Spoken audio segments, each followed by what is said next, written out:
I'm going to break down how to run an effective sales call from initial setup all the way through securing next steps. My name is Barbuto, and I've been working in AdTech sales for the past decade. In that time, I've sold over $250 million in digital media services and software. I've run hundreds of sales calls, and I've been on plenty of them as the prospect as well. Some of those calls have been a huge success, others disaster. Whether your sales call is successful often comes down to how qualified the prospect is and how prepared the salesperson is. A successful sales meeting is not about whether the salesperson feels productive.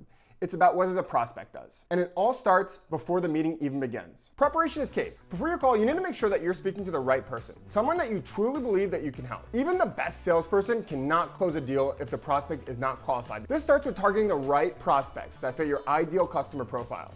That's your perfect prospect, somebody that can clearly benefit from your solution and has the ability to invest in it. Today, we're going to assume that the person you're speaking to is qualified for your offering. To make your meeting productive, you need to prepare.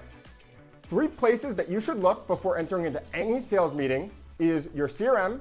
Check out any history that you have with the company, any past interactions. Then you want to check out both your prospect's LinkedIn profile as well as the company's profile. You can find out a lot, how they describe themselves, what do they talk about in their roles and responsibilities, what they posted about, as well as their history. You want to try to get an understanding as to how experienced they are, as well as their core responsibilities, so that you can talk about what's most relevant when you're going into the meeting. You also can get a lot of information from their company's LinkedIn profile. You're able to see key people, you're able to see how they describe themselves in a short blurb, what offerings that they have. Then you want to check out the company's website. Check out their offerings, key partnerships that are listed, and what their differentiator is, because how they position themselves will be a key factor in how you could potentially help them. You want to go into the meeting with a firm understanding as to who you're talking to.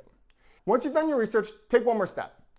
Email your prospect any questions that you have from your research that you weren't able to find out, and ask them what they want to talk about. This will help you determine what is going to be the most important factors when you enter into your sales meeting. It will also tell you whether they're qualified to speak with you or not, because if they bring up something that has nothing to do with your offering, there could be some confusion, and that could be a call that's not worth taking. Now let's jump into how to conduct an effective sales meeting.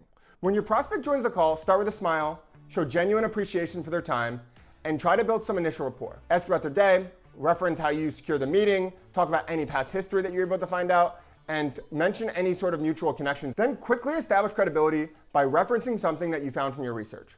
You could say something like, I saw on your website that you launched a new service. Has that been as crazy for you as it has been for some of my other clients? This shows that you've done your homework and that you're someone worth listening to. Next, you want to set expectations. Outline the agenda clearly. Here's how I'd like to structure the call. I'll ask a few questions up front to better understand your goals. Then I'll talk about who we are and what we do, what makes us different, the different ways you can work with us, spending the rest of the time focusing on the different ways that we can help. Then, if everything looks like it could be helpful and is worth further exploring, we can set up a follow-up demo or meeting to further dive deeper into the best and most helpful solutions. Does that sound good? Make sure that they confirm that they will set up their follow-up if what you described today sounds like it would be helpful.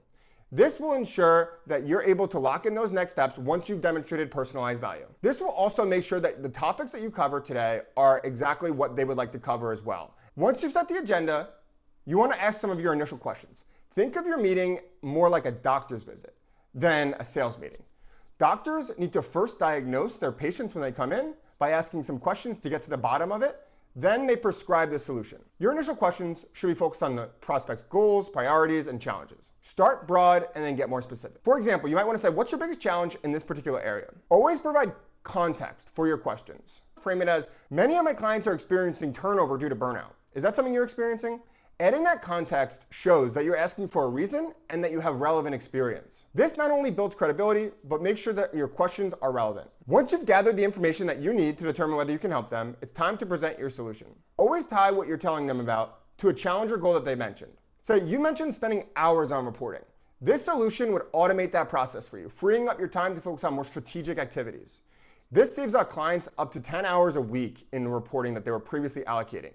How much time do you think that would save you? Don't overwhelm them with too much information. Share one solution at a time, confirm with them that it would be valuable for their needs, and then move on to the next one. It should be a back and forth dialogue with you giving them a solution, confirming that it would be helpful based on their needs they told you about, and then moving on. Back it up with stories and real world examples, so that way that gives you more credibility and brings it to life. Say something like, one of our clients experienced a similar challenge. Once they onboarded our solution, they were able to save 20% of their time.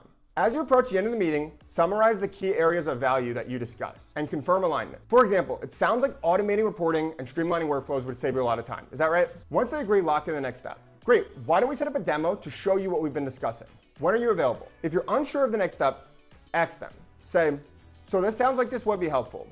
What do you think would make sense for next steps on your end to move forward? Always leave time at the end to set up those next steps. You never want to end the meeting before securing those next steps, because oftentimes people get busy, and even if they express interest, if there's more time-sensitive priorities, they will likely take precedent. To recap, always make sure that you're talking to the right people that you're most likely to be able to help. Prepare thoroughly by researching their company as well as the prospect. Come in with a game plan, but be ready to be flexible and adjust to whatever they want to speak about. Build credibility by referencing relevant insights. Outline the agenda clearly, including next steps. Ask thoughtful and relevant questions to get them to open up, and then have a back and forth dialogue with you presenting the solution to a need that they have told you about. Use stories and examples to support your solution and bring them to life. Confirm the value and then secure next steps. Follow this process and every meeting will be productive and move deals forward. If you found this video helpful, please like and subscribe for more B2B sales tips. Check out my other videos where I cover topics such as how to prepare thoroughly for meetings, how to tell effective sales stories. Don't forget to grab the first 3 chapters of my upcoming book, Top Sales Producer: How to Crush Your Sales Quota, on my website, andrewbarbuto.com. Thank you so much for watching. Always remember, if you're not helping, you're not selling. Thanks.